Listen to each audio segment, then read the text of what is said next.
The three soldiers laughed when they saw Ayla Carter's worn gray wolf patch, assuming the quiet logistics tech had bought it online for stolen valor. But when she calmly turned around and revealed the official unit emblem tattooed across her scarred back with AMR317 EVAC 2 beneath it, the entire mess hall fell silent because everyone knew only one person came back from EVAC 2. Grayfield Training Base sprawled across the Georgia countryside like a small city dedicated to forging warriors. Its red brick buildings and manicured parade grounds reflecting decades of military tradition.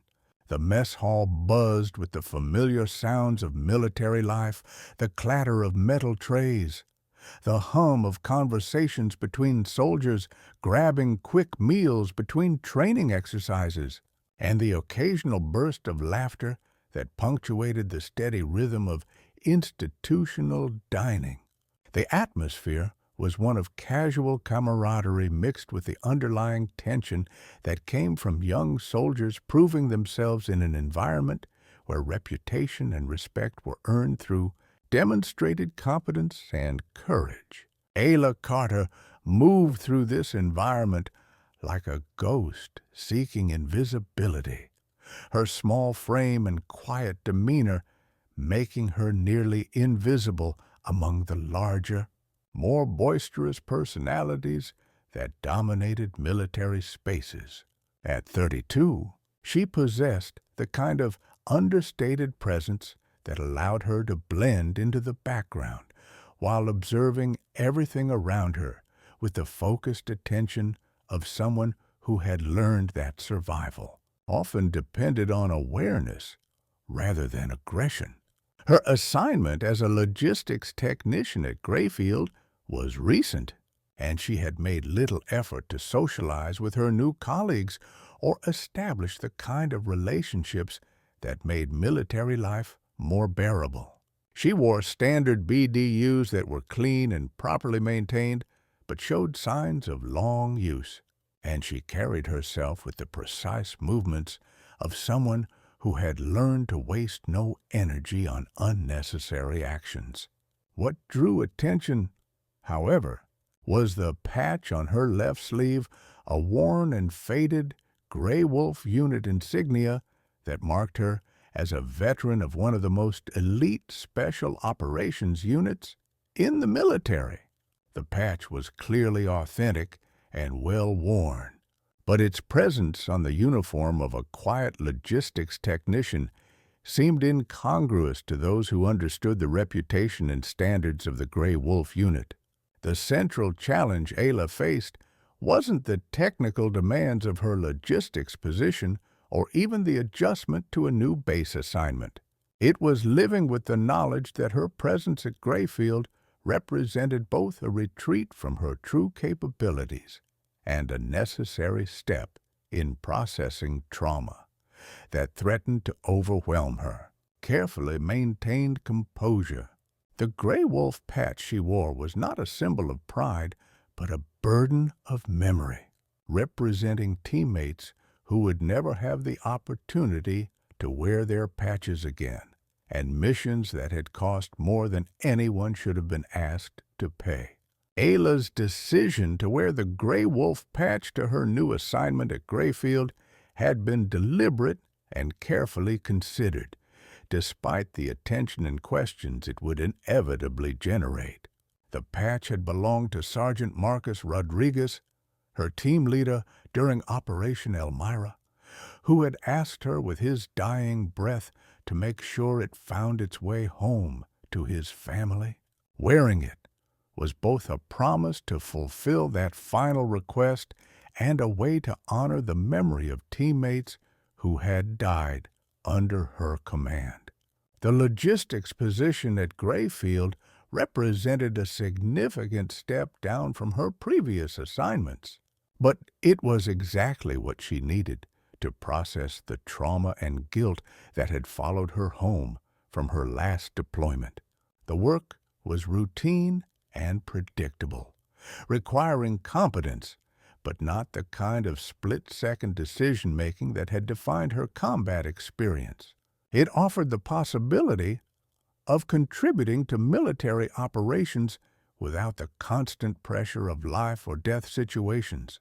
Her plan was simple: complete her logistics training, fulfill her promise to Rodriguez's family, and find a way to live with the memories that haunted her sleep and invaded her waking thoughts. The patch was a visible reminder of both her past and her obligations, a symbol that she wasn't ready to abandon despite the pain it represented. The harassment began almost immediately after Ayla's arrival at Grayfield, initiated by 3 young soldiers who had noticed the gray wolf patch and made assumptions about how she had acquired it. Private First Class Jake Morrison, Specialist Tommy Chin, and Private Lisa Hayes represented the kind of aggressive confidence that characterized soldiers who had completed basic training but lacked the experience that came from actual combat deployment. Their approach to questioning Ayla's right to wear the patch was typical of young soldiers who had learned to establish pecking orders through challenges and confrontations. They assumed that her quiet demeanor and logistics assignment meant she was either lying about her background or had somehow acquired the patch through illegitimate means. "Hey, logistics lady," Morrison called out during Ayla's second day at the base, his voice carrying the kind of casual disrespect that was designed to provoke a response. "Where'd you get that gray wolf patch? Amazon?" The comment was met with laughter from his companions, who clearly enjoyed the opportunity to challenge someone they perceived as pretending to be something she wasn't. Their assumption was that anyone with legitimate Gray Wolf credentials would be serving in a combat role rather than pushing paperwork in a logistics office. Ayla's response was to ignore the comment entirely, continuing her meal in silence while the 3 soldiers exchanged glances that suggested they interpreted her lack of response as confirmation of their suspicions. The pattern of harassment that developed over Ayla's first week at Grayfield was systematic and relentless, with Morrison, Chen, and Hayes taking every opportunity to question her credentials and suggest that she was guilty of stolen valor. Their comments were loud enough to be heard by other personnel, creating an atmosphere of suspicion and judgment that followed Ayla throughout her daily routine. "I looked up the Gray Wolf unit online," Chen announced during one mess hall encounter, his voice carrying the authority of someone who believed he had conducted thorough research. "Those guys are hardcore special operations. No way someone working logistics ever served with them." The implication was clear. Ayla was either lying about her background or had somehow acquired the patch through deception. The 3 soldiers' confidence in their assessment was reinforced by her continued silence and her apparent unwillingness to defend herself against their accusations.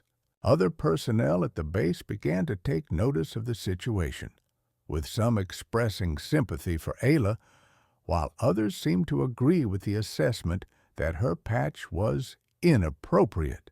The whispers and speculation created an environment where Ayla's credibility was constantly questioned, making her adjustment to the new assignment even more difficult than it would have been under normal circumstances. The harassment escalated during Ayla's second week at Grayfield when Morrison decided to make their suspicions about her patch a more public issue. During a crowded mess hall lunch period, he approached her table with Chen and Hayes in tow, clearly intending to create a spectacle that would force Ayla to either defend her credentials or admit to deception. "Listen, logistics," Morrison said, his voice loud enough to draw attention from surrounding tables. "We've been talking to some people, and nobody believes you ever served with Grey Wolf. That patch is disrespecting the memory of real soldiers who died for that unit."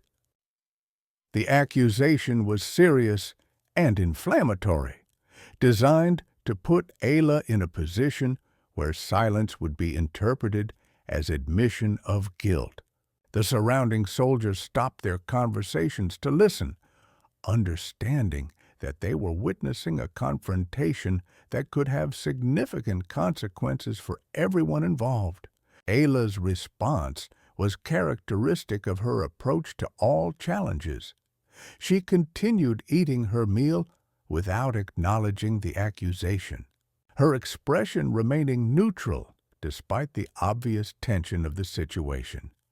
Her calm demeanor seemed to infuriate Morrison, who had expected either an angry denial or a guilty confession.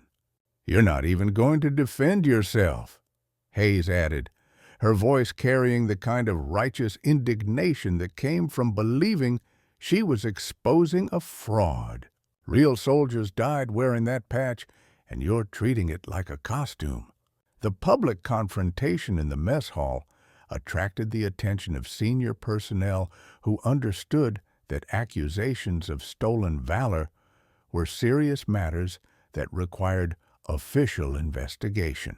Sergeant First Class Maria Santos, who supervised logistics operations, had been observing the situation with growing concern about its impact on unit morale and Ayla's ability to perform her duties effectively.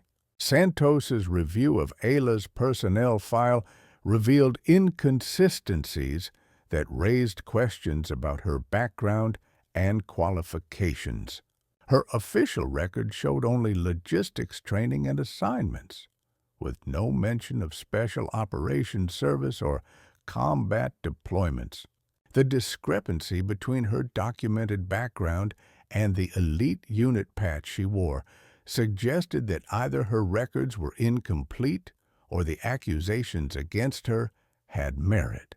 The decision to call Ayla into the supervisor's office was motivated by the need to resolve the situation before it created additional problems for unit cohesion and discipline. Santos understood that allowing questions about stolen valor to fester would undermine trust and morale throughout the logistics department. "Carter," Santos said during the private meeting, her voice carrying the authority of command while also showing concern for Ayla's welfare, "I need you to explain the Grey Wolf patch. Your file doesn't show any special operations service, and the other soldiers are raising serious questions about your right to wear it." Ayla's response to the official inquiry was characteristically direct and uncomplicated. "The patch belonged to my team leader," she said, her voice carrying the quiet authority of someone stating a simple fact. "He asked me to make sure it got home to his family." The explanation was truthful but incomplete, providing enough information to justify her possession of the patch without revealing the full context of how she had acquired it. Santos recognized that there was more to the story than Ayla was revealing, but the logistics supervisor lacked the security clearance necessary to access the classified records that would have provided complete information about Ayla's background.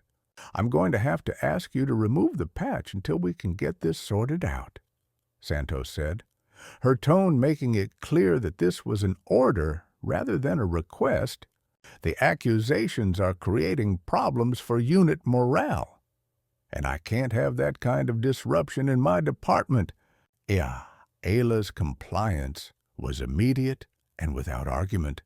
Removing the patch from her uniform and placing it in her pocket with the same calm precision that characterized all her actions, the gesture was simple but significant, representing her willingness to follow orders even when those orders required her to abandon something that held deep personal meaning.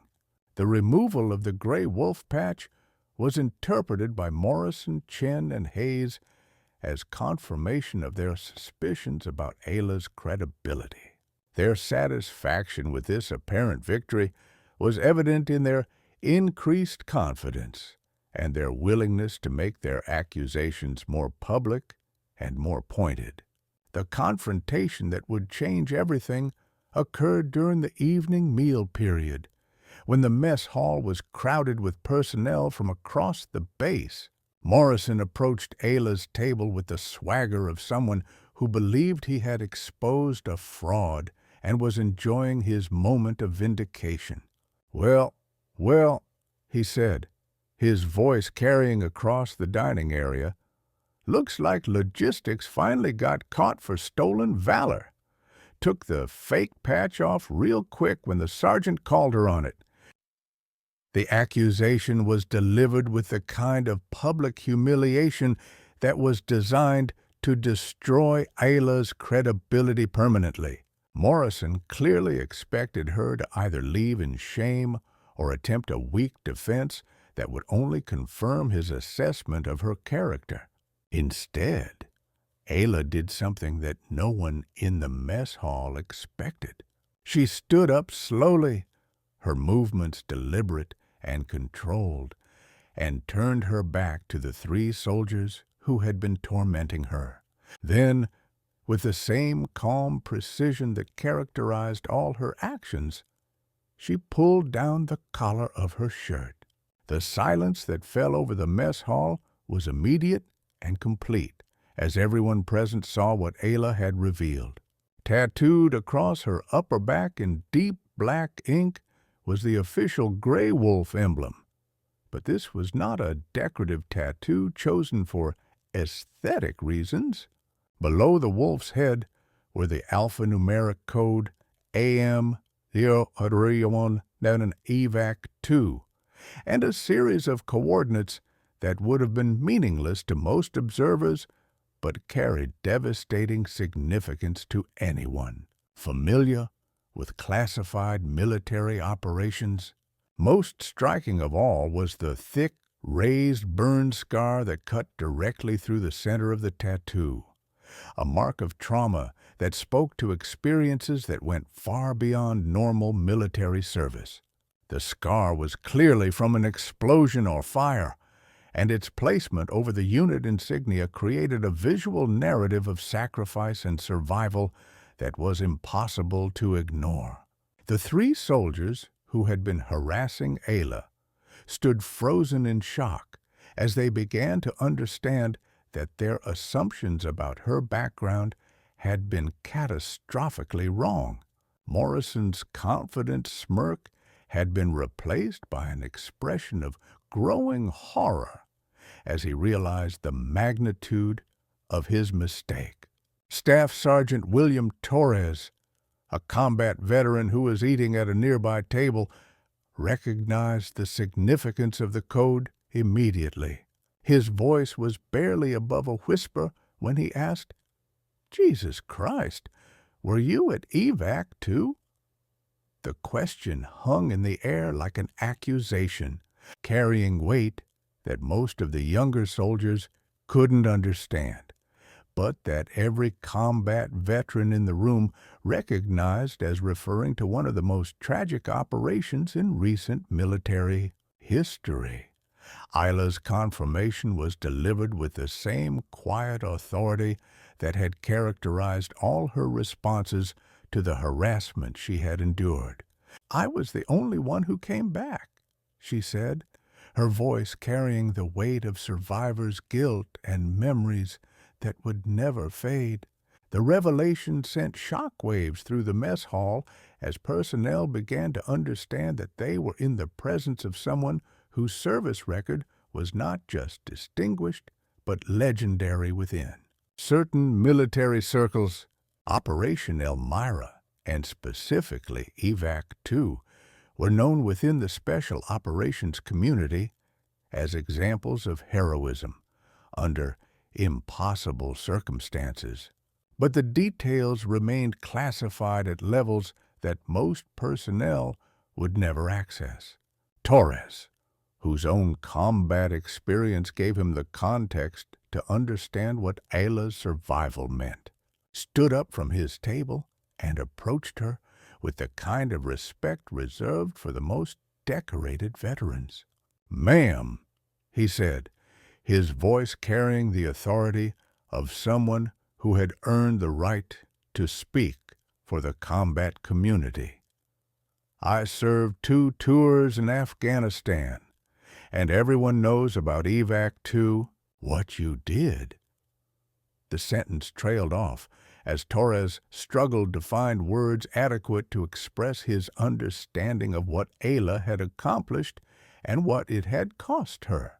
The operation had become a cautionary tale about the dangers of humanitarian missions in hostile territory.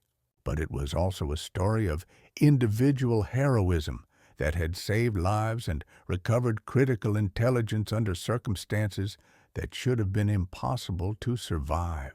Morrison, Chen, and Hayes stood in stunned silence as they began to comprehend the depth of their error.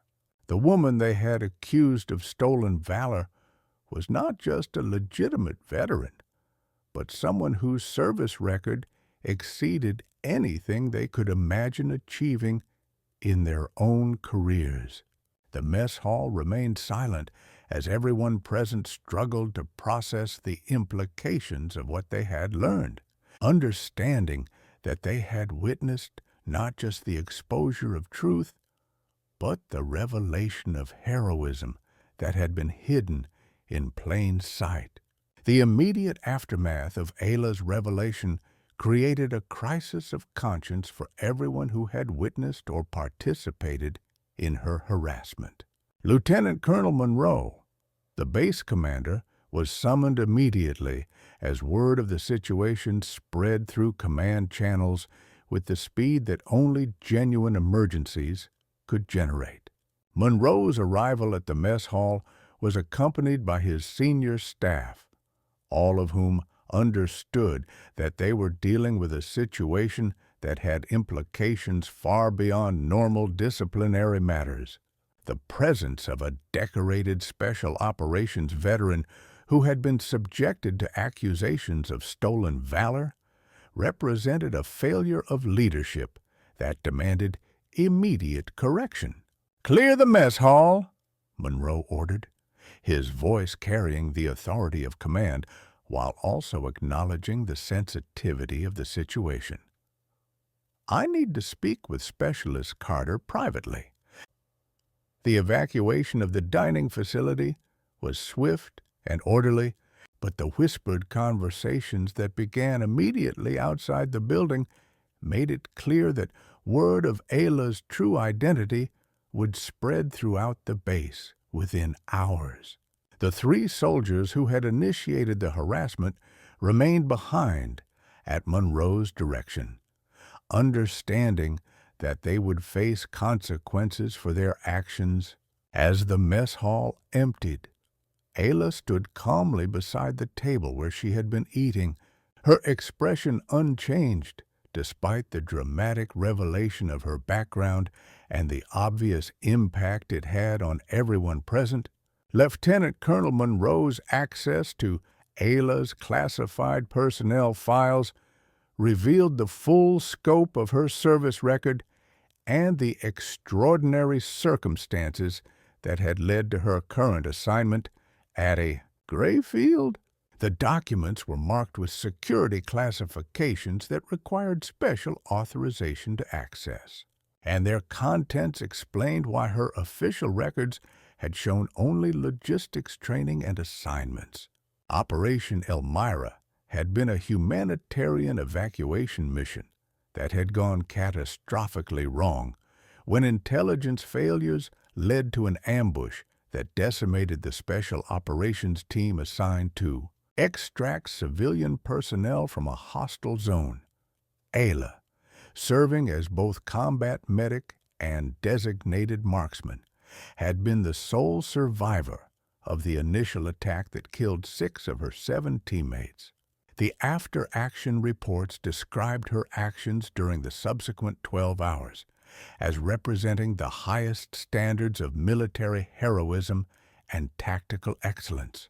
Despite being wounded herself, she had provided critical medical aid to 3 surviving teammates, carried them one by one to the extraction point under enemy fire, and then returned to the burning compound to retrieve classified documents and the personal effects of her fallen comrades. The burn scar that bisected her tattoo had been acquired during this final mission into the burning building, where she had spent precious minutes ensuring that no classified materials or personal items would fall into enemy hands. Her actions had prevented a potential intelligence disaster while honoring her commitment to leave no one behind. The classified reports also revealed the psychological cost of Ayla's heroism and the reasons for her transfer to logistics duties at Grayfield. The trauma of losing her entire team while being forced to make life-or-death decisions under extreme pressure had created PTSD symptoms that required careful management and ongoing treatment. Her request for assignment to logistics had been motivated not by inability to perform special operations duties, but by recognition that she needed time and space to process experiences that had pushed her beyond normal human endurance. The transfer represented a strategic retreat that would allow her to heal while continuing to serve in a capacity that utilized her skills without requiring her to face the kind of high-stress situations that triggered traumatic memories. The gray wolf patch she had worn belonged to Sergeant Rodriguez, whose final request had been for Ayla to ensure that his family received his personal effects and understood the circumstances of his death. Her promise to fulfill this obligation had been one of the factors that motivated her survival during the darkest moments of the evacuation. The pressure of the situation intensified as Lieutenant Colonel Monroe realized that Ayla's harassment represented not just a failure of unit discipline, but a systematic breakdown in the processes designed to protect veterans who were dealing with combat trauma.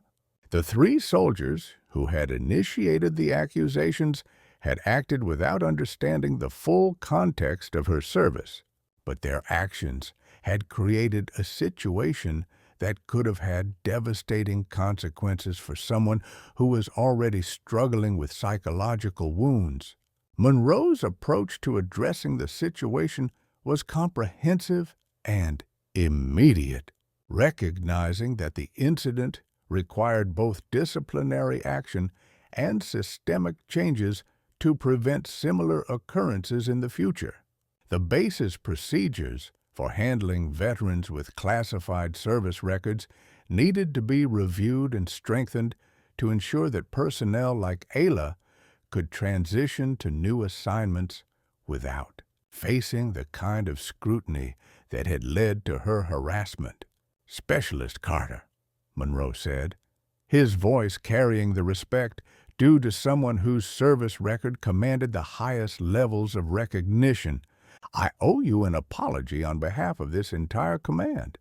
The treatment you received here is unacceptable and will not be tolerated." The challenge of addressing the situation was complicated by the classified nature of Ayla's service record and the need to balance recognition of her achievements with protection of ongoing operations and intelligence sources. Monroe could not publicly reveal the details of Operation Elmira without compromising national security, but he needed to provide enough information to correct the misconceptions that had led to her harassment.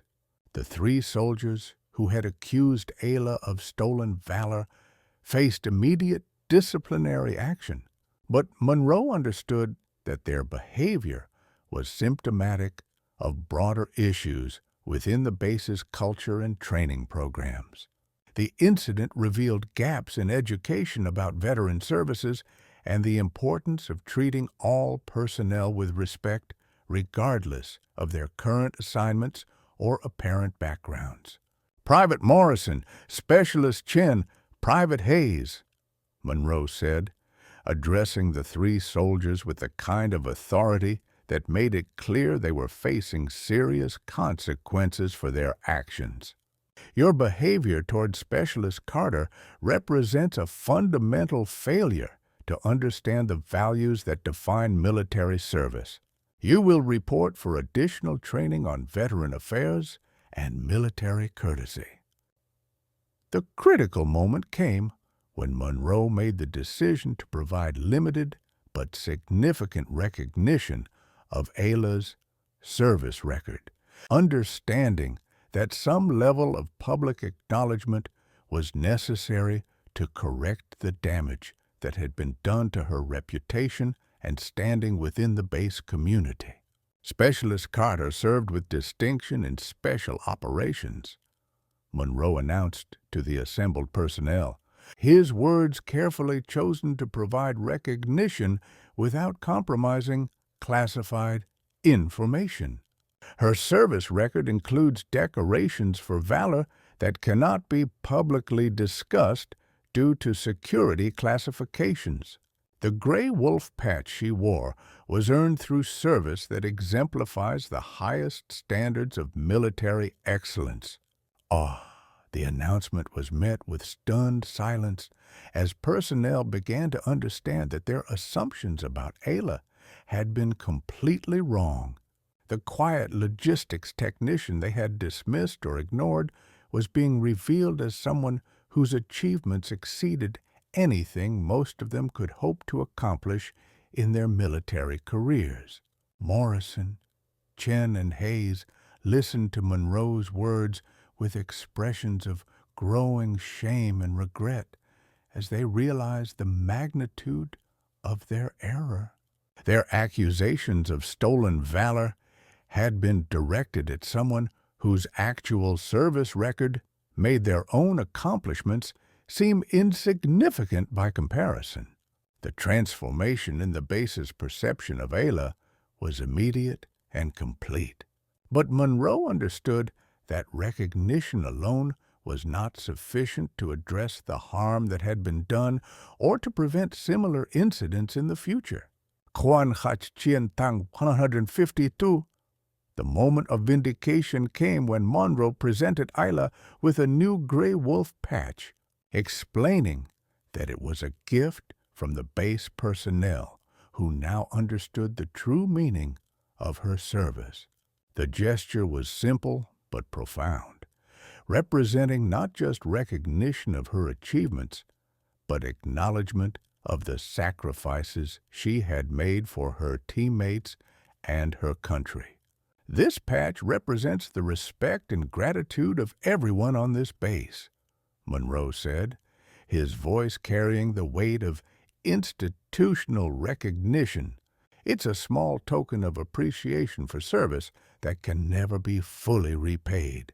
Ayla's acceptance of the patch was equally significant, representing her willingness to honor her fallen teammates while continuing to serve in whatever capacity her healing process would allow. The moment marked not just personal vindication, but the beginning of a new chapter in her military career that would be defined by respect rather than suspicion. The three soldiers who had harassed her approached with genuine apologies that reflected their understanding of the gravity of their mistake, and Ayla's gracious acceptance of their remorse demonstrated the character that had made her legendary within special operations communities. The immediate aftermath of the revelation about Ayla's true service record transformed the atmosphere at Grayfield Training Base completely. Personnel who had previously ignored or dismissed her now sought her out with expressions of respect and curiosity, understanding that they were in the presence of someone whose achievements represented the highest standards of military service. Morrison, Chen, and Hayes became advocates for Ayla's integration into the base community. Their transformation from accusers to supporters, serving as a powerful example of how understanding could replace prejudice when people were willing to acknowledge their mistakes. Their request to join Ayla for meals became a symbol of reconciliation that inspired other personnel to examine their own assumptions about their colleagues. The logistics department where Ayla worked became a destination for personnel who wanted to learn from someone whose experience spanned both special operations and support functions. Her approach to training and mentorship emphasized the importance of attention to detail and teamwork, values that were essential to both combat operations and logistics support.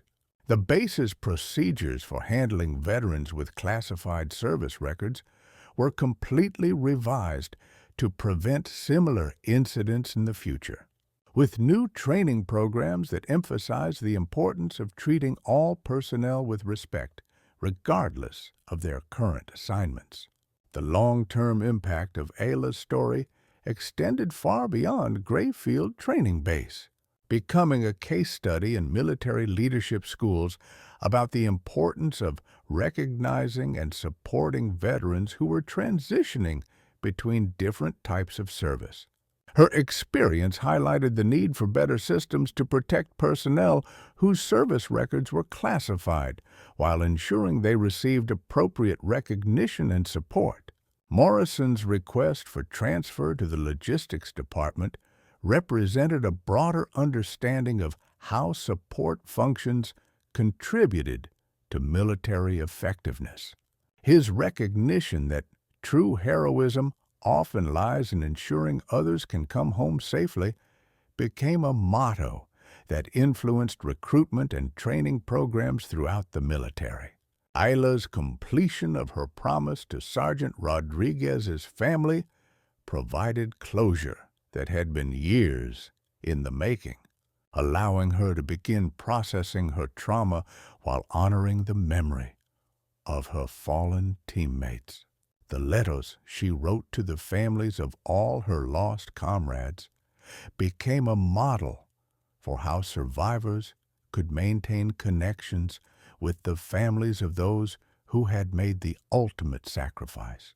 6 months later, Ayla continued her work in logistics at Grayfield, but now, with the recognition and support that her service deserved, the gray wolf patch on her sleeve was no longer a source of controversy, but a symbol of excellence that inspired others to strive for the highest standards in their own service. The woman who had been accused of stolen valor had proven that true heroism often came in forms that defied expectations and assumptions. Her story served as a reminder that the most important contributions to military effectiveness were often made by people whose sacrifices went unrecognized until circumstances forced the truth into the light. In choosing service over recognition and healing over bitterness, Ayla had found a way to honor her fallen teammates while building a new legacy of excellence and integrity.